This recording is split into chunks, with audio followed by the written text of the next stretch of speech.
1, 2, 3. Donc ceci est un petit point de conjoncture que je réalise pour le très fameux club de la Corbeille. On est mardi 2 octobre 2019. J'essaye du mieux que je peux de vous montrer quels sont les facteurs d'affaiblissement des données boursières d'une manière générale. Alors, on va essayer de parler de conjoncture, donc avec, premièrement, des indicateurs macroéconomiques qui faiblissent tranquillement, je dirais, mais assez sûrement. Alors, je vais alterner mon diaporama avec des images qui viennent d'Internet, donc il va y avoir des petites alternances d'écran. Voilà la première. Je vais vous montrer de quels indicateurs économiques je voulais parler. Alors, je balance mon écran de droite à gauche et je voulais vous montrer là, dans un premier temps, l'indice PMI manufacturier de l'ISM. Alors, qu'est-ce que c'est que un indice PMI? C'est un indice des directeurs d'achat. C'est une statistique économique qui est statistiquée, je viens de le dire, auprès de plusieurs directeurs d'achat et qui est un témoignage de manière globale des investissements qui sont faits d'une part dans l'industrie manufacturière, d'autre part dans l'industrie des services et aussi dans différentes zones géographiques du monde. On a ça aux États-Unis, on a ça en Europe, on a ça accessoirement aussi en Asie et particulièrement en Chine. Donc ça s'appelle les indices PMI. L'indice PMI voulant dire Purchasing Managers Index. Donc je rappelle, ce sont des statistiques qui résument l'orientation globale des investissements des directeurs d'achat. Alors, voilà celui ici, vous voyez, des États-Unis sur l'indice manufacturier. Donc on a des données qui remontent à 2015 et on a clairement, depuis les points hauts de 2018, un affaiblissement assez net sur la deuxième partie de 2018 et sur ces 3 premiers trimestres de 2019. On considère d'une manière générale que quelque chose qui est coté au-dessus de 50 indique une phase d'expansion, à contrario, quelque chose qui est coté en dessous de 50 nous permet d'envisager un relatif déclin. Alors, donc ça, c'est aux États-Unis. Je répète, c'est l'indice manufacturier. On a un fléchissement assez net. Pour ce qui est de l'indice PMI non manufacturier, c'est-à-dire de l'indice des services, on a quelque chose qui n'est pas aussi net en termes de déclin que ce qu'on vient de voir sur l'indice manufacturier, mais on a globalement un affaiblissement, à part cette dernière statistique qui vient d'être publiée. Sur la zone euro. Sur la zone euro, c'est encore... Vous excusez les petites publicités, hein, c'est parce que je vais piocher ces données sur un site internet investing.com. Vous pouvez les retrouver vous-même sur le site investing.com. Vous avez là, sur la zone euro, le même indice manufacturier que celui que je viens de vous montrer aux États-Unis. Donc, depuis les points hauts de juillet 2017 et même depuis début 2018, on a clairement aussi un affaiblissement de cet indice PMI manufacturier aux États-Unis, avec une donnée très nette en dessous de 50 ces derniers temps. Pour ce qui est de l'indice des services en zone euro, donc on balaye les indices manufacturiers, on balaye l'indice des services, et on s'aperçoit, c'est pas encore aussi net sur le déclin de tout ce qui est de l'activité de services, mais c'est en train de potentiellement s'affaiblir. Et la dernière statistique est encore un peu moins forte que la précédente.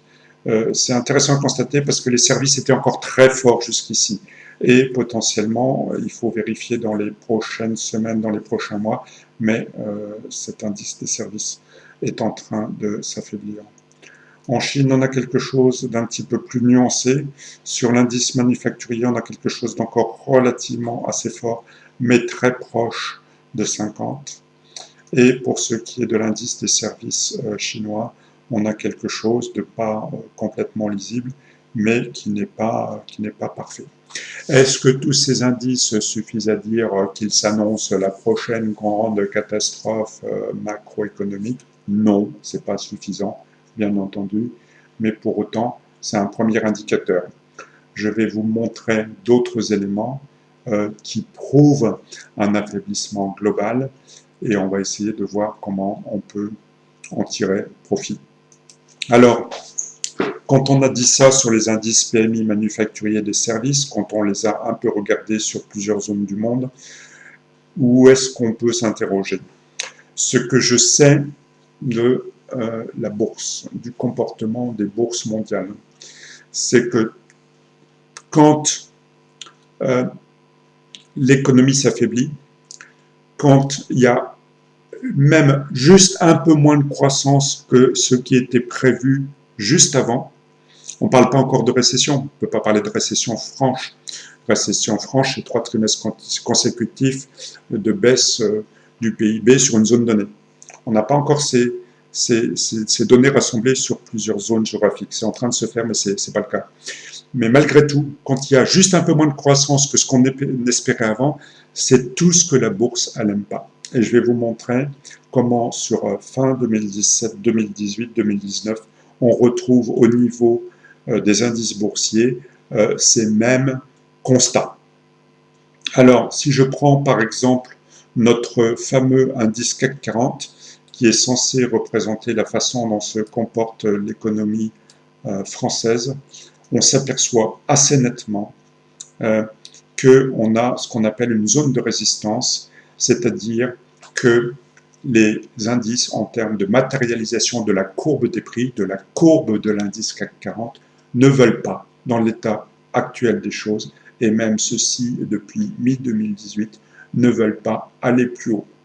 On a bien fait une tentative de sortie de cette zone relativement récemment, sur cette fin septembre, début octobre, mais ça a été clairement infirmé. Et on affiche même, mais là c'est une vision très très court terme, on affiche même sur ce début octobre un relatif fort déclin. Mais ce n'est qu'une considération très court-termiste. Ce qu'il faut prendre en considération d'un point de vue global, c'est que le CAC 40, on va voir que c'est la même chose sur les autres indices mondiaux, n'ont pas voulu clairement aller plus haut que ce niveau. C'est encore pas complètement suffisant pour dire qu'on annonce une catastrophe majeure, mais c'est au moins suffisant pour dire on ne veut pas aller plus haut. Et franchement, ça m'étonnerait qu'on redéborde ces niveaux à la hausse. Bon, alors on peut prouver la même chose, je vais prendre ce qui se passe sur l'indice mini S&P 500. L'indice S&P 500, c'est la moyenne des 500 plus grandes capitalisations de la bourse américaine. Alors on va être amené, là je prends un petit tracé, à constater sur le court terme exactement la même chose. On ne veut pas déborder ce niveau-là. Et même sur le plus court terme, on est en train de montrer qu'on va décliner. Sur ce qui est du Nasdaq, qui finalement est le porteur ou le témoin de tout ce qui est plus technologie, en particulier aux États-Unis. Même combat, exactement même combat, même constat. On a là une zone qu'on ne veut pas actuellement déborder. Et bon, ça fait partie de mes convictions, mais je veux bien qu'on me prouve qu'on retrouverait des niveaux plus hauts que cette zone. Ça me paraît tout à fait impossible. Alors même sur un point de vue beaucoup plus court-termiste, 2019, on a eu une flambée des prix qui a surpris pas mal de monde. Si on trace, là c'est un petit peu plus analyse technique qui rejoint mes compétences d'analyse graphique, si on trace une droite de support oblique ascendant qui a montré, qui a soutenu toute la puissance du mouvement 2019, on est clairement en train de montrer qu'on casse là sur 2019 cette tendance haussière qui est en place. On a la même chose, je reviens un petit peu en arrière sur le mini S&P 500 qui, je le rappelle, est la moyenne des 500 premières capitalisations américaines. On a clairement ici un signal assez fort par simple lecture graphique. On a un signal assez fort qu'on casse la tendance en place depuis début 2019. Bon, alors après, allez essayer d'imaginer quelle est la profondeur de la baisse qui est en train d'être mise en place. C'est très difficile à dire, mais il est clair que pour les prochains jours, pour les prochaines semaines, on peut s'attendre à avoir une confirmation du déclin, sans plaider forcément Cassandre. Alors, je voulais vous faire remarquer aussi ce qui peut se passer, ce qui est en train de se passer sur l'or. Alors l'or, là, j'essaye de faire un dézoom en arrière jusqu'à 2013. Le peu que mes données remontent assez loin, je vais prendre 10 000 unités de temps et je vais aller vous montrer comme ça, sur une période relativement récente, mais qui remonte quand même à 2013, qu'on avait le cours de l'once d'or. Alors le cours de l'once d'or, c'est la référence, c'est le prix en dollars de ce que coûte l'once d'or. On avait un niveau de résistance aussi, c'est-à-dire un niveau plus ou moins, enfin pas plus ou moins, un niveau horizontal au-dessus duquel les cours refusaient d'aller. À chaque fois, on butait dessous, on redéclinait. Et là, on a eu un signal très clair en juin 2019 de débordement de cette zone. Donc, ça veut dire que des investisseurs s'intéressent à l'or. L'or est en train de s'apprécier et elle a, à mon humble avis, encore de beaux jours devant elle. C'est typiquement la valeur refuge sur laquelle un certain nombre de grosses mains ou de moins grosses mains sont en train de se placer. Bon, alors quand on fait une réflexion un petit peu plus approfondie sur l'or, on est, je vais essayer de vous retrouver le graphique, l'or est coté en dollars. Donc le cours de l'once d'or, c'est un rapport de l'or ramené à la monnaie dollar. Et voilà le comportement du dollar. Le dollar est très fort. Donc potentiellement, le rapport du prix de l'or sur le dollar devrait affaiblir le cours de l'once d'or exprimé en dollars. Et c'est bien parce que, ayant un dollar fort, qu'on peut constater avoir un prix de l'once d'or exprimé en dollars lui aussi très fort, ça veut dire que l'or en elle-même est véritablement très forte. L'or exprimé dans un dollar qui est fort est quand même fort. Donc c'est extrêmement intéressant à constater. Bon, une fois qu'on a fait à peu près le tour de ces éléments-là, il faut essayer de voir 2-3 éléments très précis qui peuvent directement concerner vos placements et vos investissements. C'est-à-dire, on rentre un petit peu plus dans des détails techniques, mais dans des façons de se protéger sur le marché. On a pour notre bon vieux CAC 40 des vecteurs qui sont potentiellement achetables comme une action. On a des vecteurs qui réagissent en sens inverse du CAC 40. C'est-à-dire que là, vous avez un indice CAC 40 qui est en train de vivre sa petite vie. Sur ces deux derniers jours, il est en train de fléchir nettement.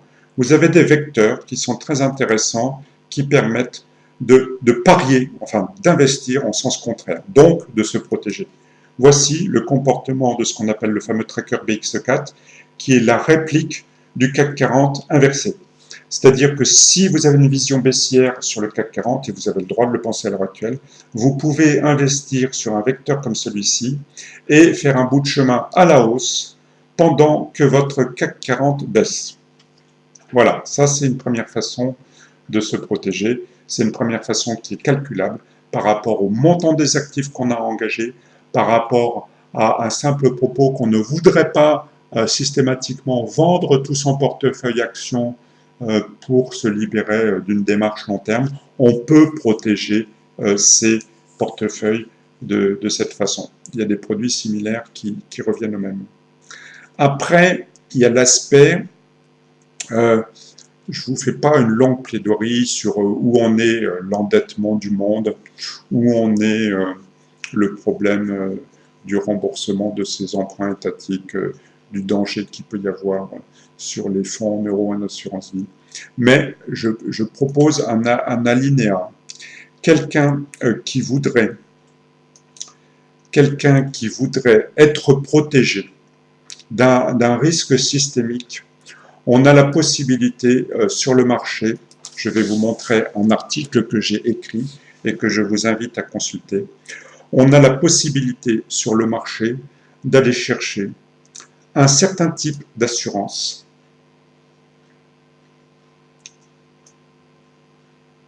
et qui correspondent à ce qu'on appelle la théorie du signe noir. C'est quoi ce type d'assurance? C'est un produit qu'on peut acheter sur les marchés financiers. C'est une assurance, donc c'est à fonds perdu. C'est comme une assurance automobile. Vous vous assurez, vous payez quelques centaines d'euros, quelques milliers d'euros par an, par trimestre ou quelque chose comme ça. Et s'il arrive à une catastrophe, un accident important à votre voiture, elle vous est remboursée. On a ce même type d'assurance possible sur les marchés financiers.